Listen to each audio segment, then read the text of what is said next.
The MV Ruby is a sorry tale of bad decision-making by government and a selection of unaccountable, unelected quangos operating in silos without any application of common sense. It exemplifies the loss of sovereignty of Parliament, which should be absolute under the 1689 Bill of Rights, which asserted the rights of Parliament and individual rights based on John Locke's philosophy. The outcome was a shocking and avoidable double act of environmental terrorism, when around 300 tons of ammonium nitrate, better known as agricultural fertilizer, was dumped in the sea about 12 miles off the coast of my constituency, Great Yarmouth. To make matters worse, as the elected representative of the good people of Great Yarmouth, I was excluded from all communication and decision-making. The locals claimed that the DFT/SOSREP drove the process and gave instructions for the sitting MP to be excluded from all communications, convinced that it was a Cobra situation. The question is, who regulates the regulator? And when you understand that HSE is part of the Department of Work and Pensions, no further explanation is necessary or indeed possible. So I have 18 questions, Madam Deputy Speaker. Number one, why did the Honourable Member for Wythenshawe and Sale East tell me on Thursday the 28th of November that this was a local issue? Two, why did the local officials think this was a Cobra situation when the Honourable Member for Wythenshawe and Sale East said categorically it was not? Three, why did the Honourable Member for Wythenshawe and Sale East suggest that local officials had made a mountain out of a molehill? The locals said it was all driven by DTT and SOSREP. Who is lying? Four, who gave the instruction that the local MP was not to be briefed except by the Department for Transport? Was this because I'm a Reform MP or because I have experience of ammonium nitrate from farming? What were the roles and reports of Andy Gregory, Stephen Benzies and Stefan Hennig? 5. Was the Right Honourable Member for Sheffield Heeley involved in the decision-making? 6.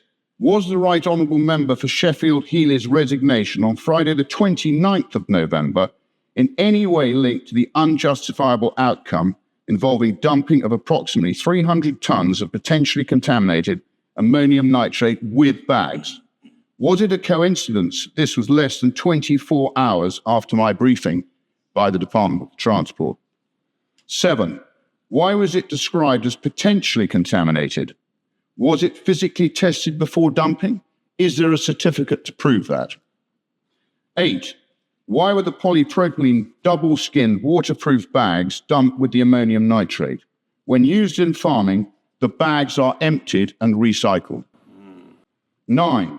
Did anyone consider that polypropylene bags float to the surface and damage or destroy a ship's propeller and propeller shaft, apart from being an act of environmental vandalism?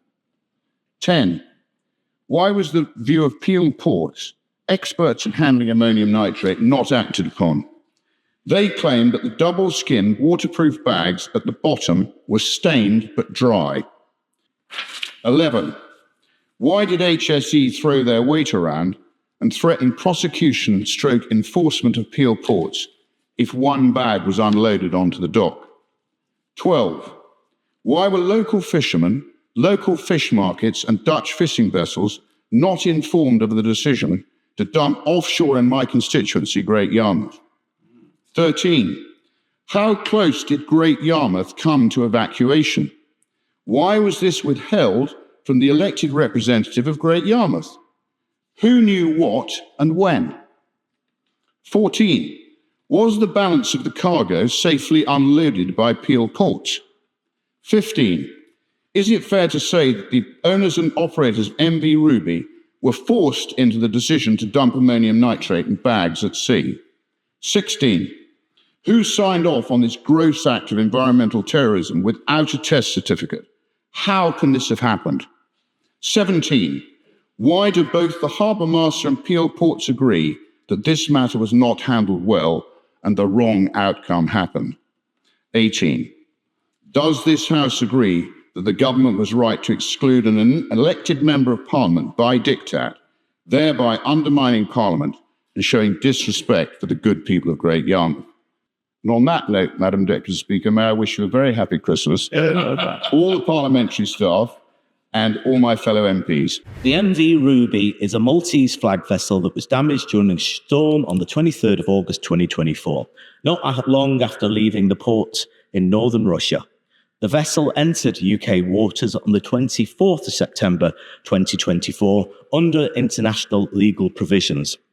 Before entering the port of Great Yarmouth, there had been at anchor for a month. The ship was damaged, the crew was struggling to get basic supplies. At this point, media reported focused on perceived Russian connections of the Ruby as her origin port was in Russia. This gave potential suppliers fears over Russian exposures and reputational damage. The ship was removed from port on Sunday, the 16th of November, and the affected cargo was discharged at the pre-identified location at sea. As you would expect, careful and thorough examination of all the alternative options was completed. Full assessment of the environmental implications and safety risks was also undertaken. The work was overseen by our environmental experts and the relevant regulators.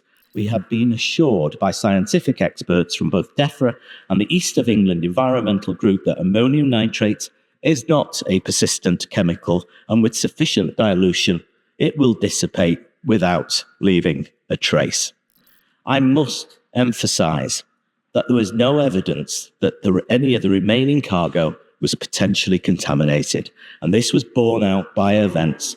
No further contamination was found. If there was no potential contamination, and if all the processes were duly followed as the Minister is indicating, then presumably the government will have no problem ensuring that all of this documentation in a transparent and open way is made available in public so that we can have no doubts about that, and that any lessons need to be learnt will be learnt.